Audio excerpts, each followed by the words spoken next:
to change the DIY site logo from a phone, I will open the browser, navigate to my website, use the left menu to enter the admin panel.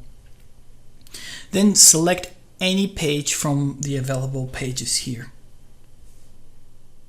Then go to the menu of the website, and because this is a phone view, the menu is just below the admin hamburger. There is another one down below that is actually the page hamburger, and then my logo is on top, and there is a pencil that I'll click. Then I will use the camera icon to select my photo. I'll just select that one, upload, and my logo has changed.